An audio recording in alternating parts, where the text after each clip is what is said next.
कभी कभी शबनम को ऐसा लगता है कि शायद वही पागल है जिसे रिश्तों को निभाने का शौक है, जबकि हर कोई रिश्ते को झटक कर अलग हट जाता है। उसका मानना है कि किसी भी रिश्ते को बनाने में सदियों का समय लग जाता है और तोड़ने में एक पल भी नहीं लगता।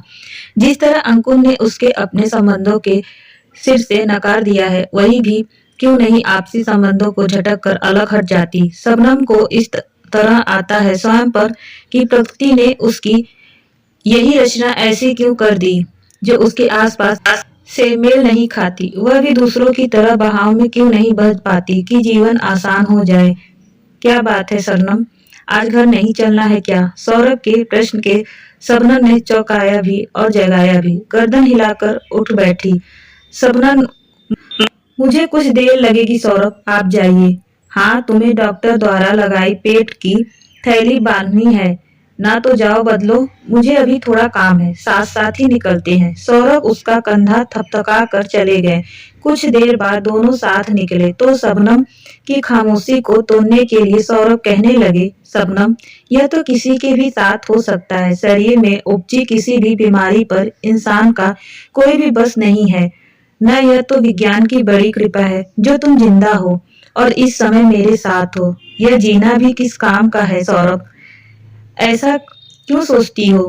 अरे जीवन की कुदरत की अमूल्य भेंट है और जब तक हो सके इससे प्यार करो। तरस मत खाओ खुद पर, तुम अपने को देखो कि बीमार हुई भी तो इलाज कराने पाने में सक्षम थी। एक वह भी तो है जो बिना इलाज के मर जाते हैं। कम से कम तुम तो उनमें से अच्छी हो ना। सौरभ की बातों का गहरा अर्थ अक्सर शबनम को जीवन की ओर मोड़ देता है। आज लगता है किसी और ही चिंता में हो।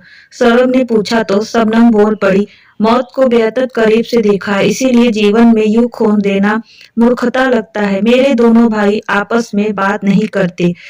शबनम से उन्हें समझाने को कहा तो उसने बुरी तरह झिझक दिया। वह कहती है कि सड़े हुए रिश्तों में मात बदबू निकलती है। शरीर का जो हिस्सा सड़ जाए तो उसे दिया जाता है ना सौरभ। क्या इतना आसान है नजदीकी रिश्तों को काट कर फेंक देना? अंकुर मुझसे मिलता नहीं और ना ही मेरे बेटे को मुझसे मिलने देता है, तो भी वह मेरा बेटा है। इस सच से तो कोई इनकार नहीं कर सकता ना कि मेरे बच्चे में मेरा खून है और वह मेरे ही शरीर का उपजा है। तो कैसे मैं अपना रिश्ता काट दूं? क्या इतना आसान है रिश्ता काट देना? वह भी मेरे सामने से निकल जाए और मुझे पहचाने भी ना, तो क्या हाल होगा मेरा, आप जानते हैं ना। मैं जानता हूँ शबनम, इसीलिए यही चाहता हूँ कि वह भी तुम्हारे सामने से ना गुजरे। मुझे डर है वह तुम्हें शायद ना पहचाने, तुम सह ना पाओ। इससे तो अच्छा है न कि वह तुम्हारे सामने कभी ना आए। और इसी को कहते हैं सड़ा हुआ रिश्ता। सिर्फ बदबू देता है जो तुम्हें तड़पा दे, तुम्हें रुला दे, और वह खुशबू तो नहीं है ना। गलत क्या कहा सौरभ ने, जरा सोचो, क्यों उस रास्ते पे गुजर जाए जहां मात्र सिर्फ पीड़ा ही मिलने की आशा हो। चुप रह गई शबनम। शब्दों के माहिर सौरभ नपितुली भाषा में उसे बताए गए थे कि उसका बेटा हिमांशु शायद अब उसे ना पहचाने। जब शबनम ने अंकुर का घर छोड़ा था तब हिमांशु 3 साल का था।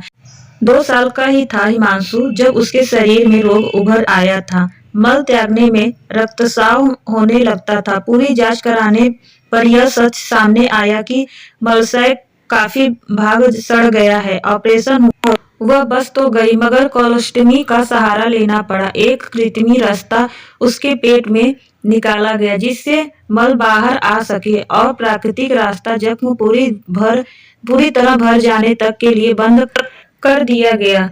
जख्म पूरी तरह कब तक भरेगा, वह प्राकृतिक रास्ते पर मल कब त्याग सकेगी, इसकी कोई भी समय सीमा नहीं थी।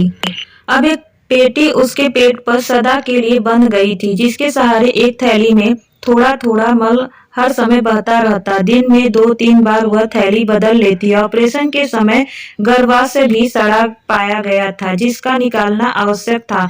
एक ही झटके में शबनम आधी अधूरी औरत रह गई थी।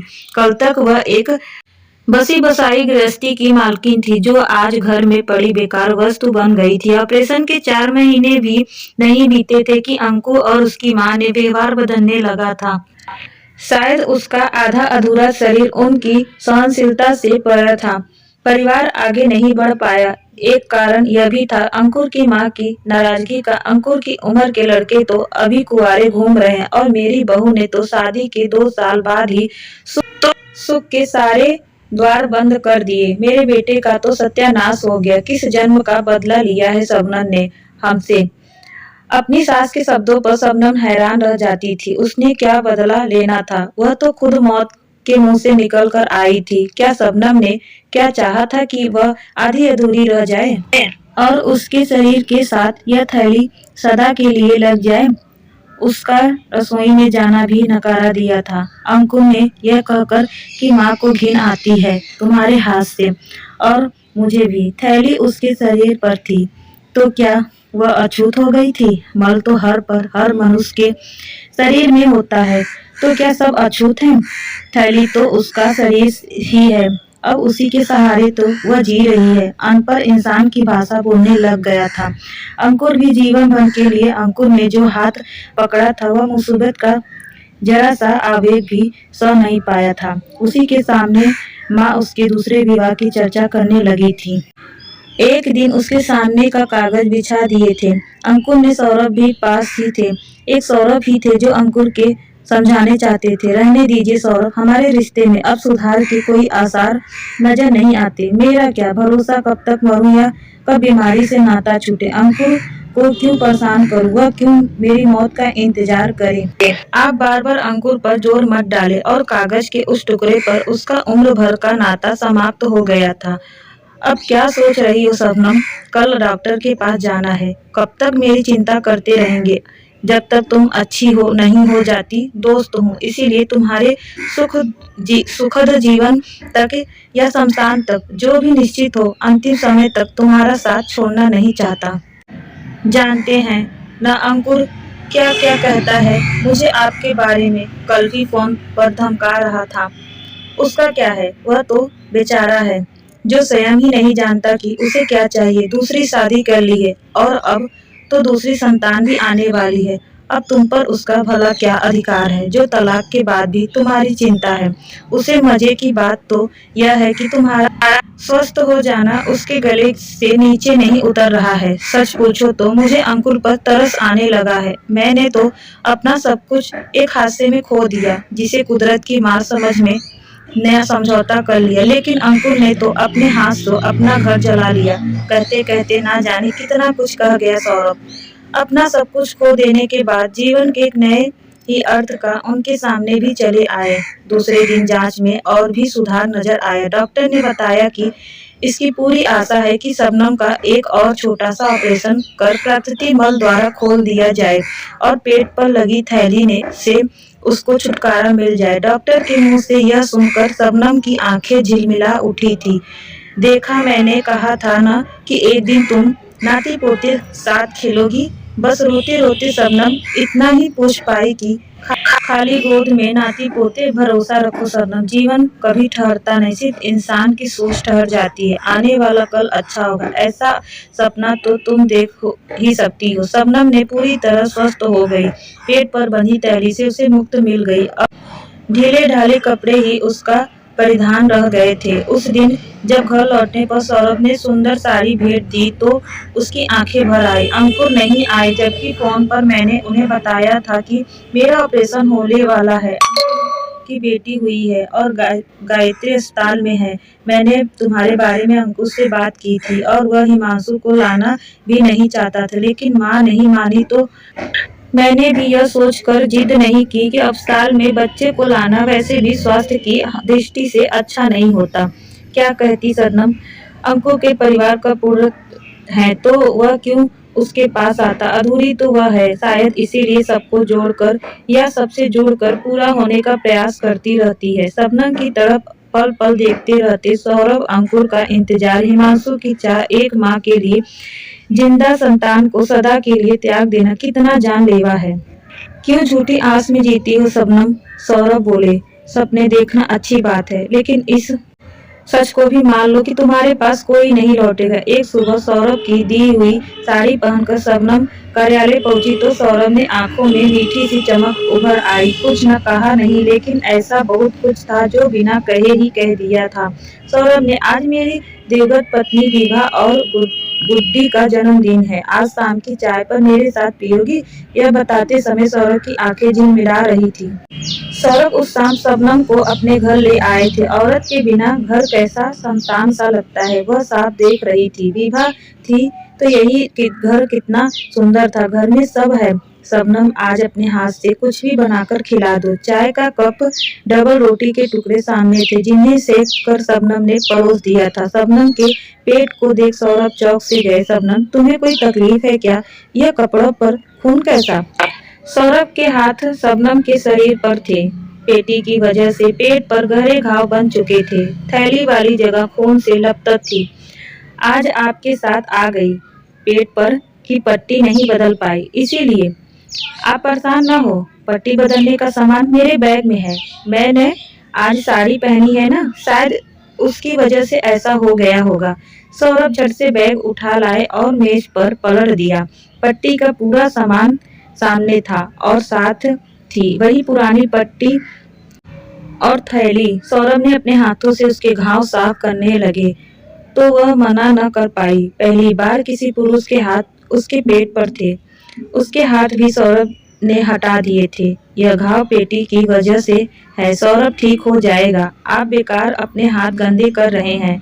मरहम पट्टी के बाद सौरभ ने अलमारी में से अपनी पत्नी के कपड़े निकालकर शबनम को दे दिए। वह साड़ी उतारकर सलवार सूट पहनने चली गई। लौट कर आई तो देखा सौरभ ने दाल चावल बना दिए हैं। हल्के से हंस पड़ी शबनम। सौरभ चुपचाप उसे एकटक निहार रहे थे। शबनम को याद आया कि एक दिन अंकुर ने उसे बंजर जमीन और कंदमूल कहा था। आधी अधूरी पत्नी उसके लिए बेकार वस्तु थी। क्या मुझे शारीरिक भूख नहीं सताती? मैं अपने आप को कब तक मारूं? चीखा था अंकुर। पता नहीं किस आवेग में सौरभ ने शबनम से यही नितांत व्यक्तिगत प्रश्न पूछ लिया। तब शबनम ने अंकुर की चीख कर कहे वाक्य खुलकर सौरभ से कह डाले। हालांकि यह सवाल शबनम के चेहरे की रंगत बदलने की काफी था। चावल अटक गए उसके हलक में।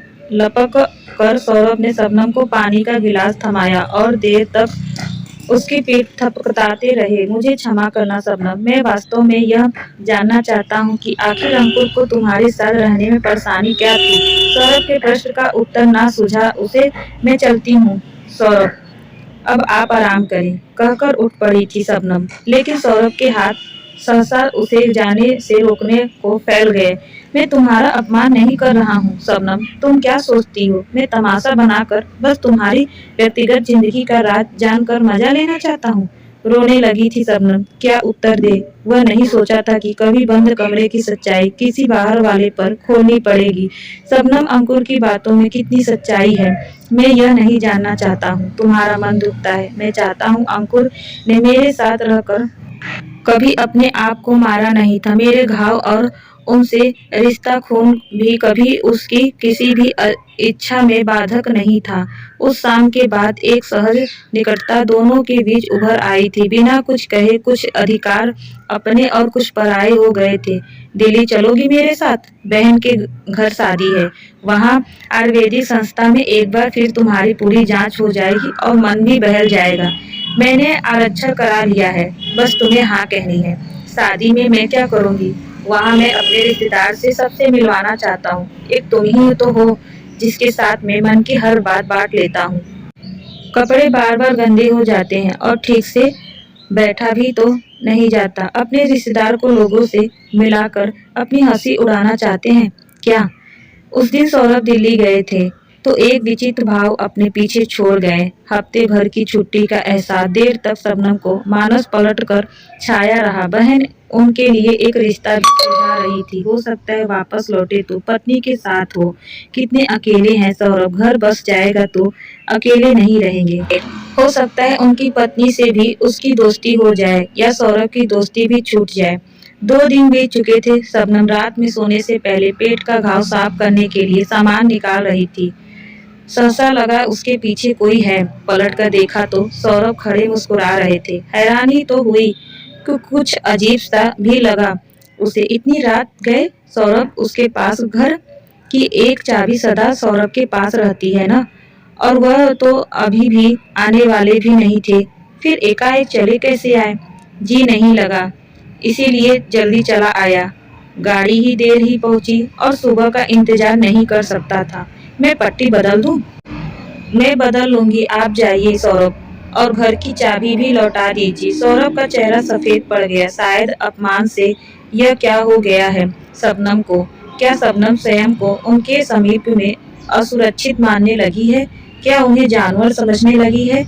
एक सुबह जबरन सौरभ ने ये पहल कर ली और रास्ता रोककर बात करनी चाहिए। शबनम, क्या हो गया है तुम्हें? भविष्य में आप खुश रहें, उसके लिए हमारी दोस्ती का समाप्त हो जाना ही अच्छा है। सबके लिए खुशी का अर्थ एक जैसा नहीं होता शबनम, मैं निभाने में विश्वास रखता हूँ।